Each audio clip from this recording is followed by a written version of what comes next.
ამ წლის 30 ივნისს მიღებული იქნა საქართველოს პარლამენტის მიერ კანონი, რომლის თანახმადაც გათვალისწინებულია ასეთი მექანიზმი, რომ უმცროსი ექიმებისთვის, რომლებმაც ვერ შეძლეს სხვადასხვა მიზეზთა გამო რეზიდენტურის პროგრამის გავლა, მაგრამ აქვთ დაგროვილი საკმაოდ დიდი გამოცდილება, იგივე ხანგრძლივობის გამოცდილება, რაც არის უშუალოდ რეზიდენტურისთვის გათვალისწინებული, აი მათთვის გათვალისწინებული იქნა ახალი შესაძლებლობა, რომ ასეთი ადამიანები, ასეთი უმცროსი ექიმები დაშვებული იქნენ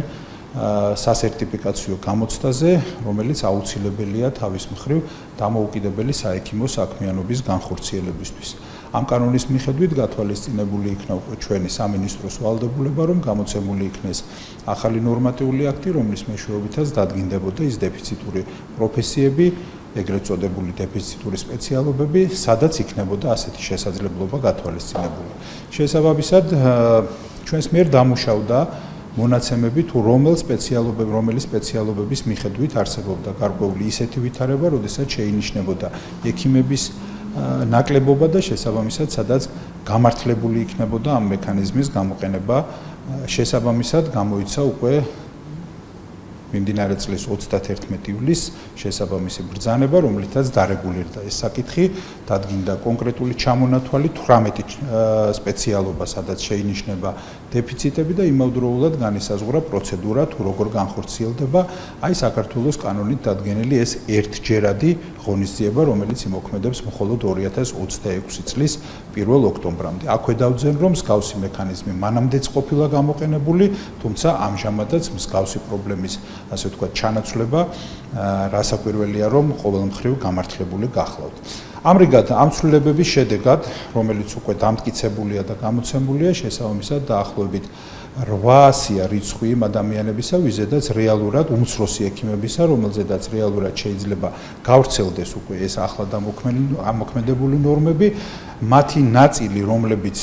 რომლებსაც აქვთ იმ ხანგრძლივობის გამოცდილება, უმცროს ექიმად მუშაობის და იმ სპეციალობებში გამოცდილება, სადაც მათ ექნებათ სურვილი, რომ თავიანთი საექიმო საქმიანობა გააგრძელონ, მათ მიენიჭებათ ასეთი შესაძლებლობა, რომ როდესაც დაინიშნება სასერტიფიკაციო გამოცდა, ისინი მიიღებენ მონაწილეობას.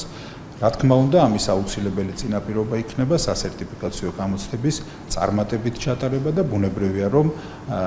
თითოეულ მათგანს მინდა წარმატება უსურვო. ამრიგად, არა მხოლოდ დეფიციტები იყო გამომწვევი მიზეზი, ასე ვთქვათ, ასეთი მექანიზმის შემოღებისა, არამედ რაც განსაკუთრებულად მნიშვნელოვანია, რომ ბევრი გამოწვევის გათვალისწინებით ადამიანებმა, ექიმებმა, რომლებმაც ვერ შეძლეს რეზიდენტურის გავლა სხვადასხვა მიზეზთა გამო, მაგრამ თავიანთი პრაქტიკული გამოცდილების შედეგად დაიგროვეს უზარმაზარი გამოცდილება, ძალიან მნიშვნელოვანი საქმის განხორციელების შედეგად მათ გაუჩნდებათ შესაძლებლობა, რომ გაიარონ ის გამოცდა, რომელიც გაზომავს რეალურად მათ შესაძლებლობებს, მათ კვალიფიკაციას, მათ უნარ-ჩვევებს და შესაბამისად ამის საფუძველზე შეიძლება მათ უკვე მიენიჭოთ დამოუკიდებელი საექიმო საქმიანობის უფლება. რა თქმა უნდა, ეს იქნება ეს ღონისძიებები, ეს ციკლი ღონისძიებების არის გარკვეული ნაწილი, გარკვეული ეტაპი, ასე ვთქვათ, იმ საქმისა, რასაც ქვია პროფესიული განვითარება საქართველოში, საექიმო სპეციალობების, რა თქმა უნდა, სამინისტრო ამ მიმართულებით გააგრძელებს იმ გამოწვევებთან ბრძოლას, გამკლავებას ამ გამოწვევებთან,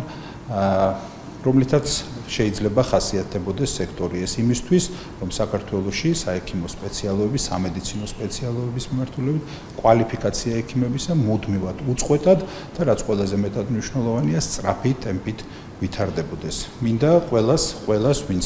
ამ საქმით არის დაკავებული, დიდი წარმატება უსურვო.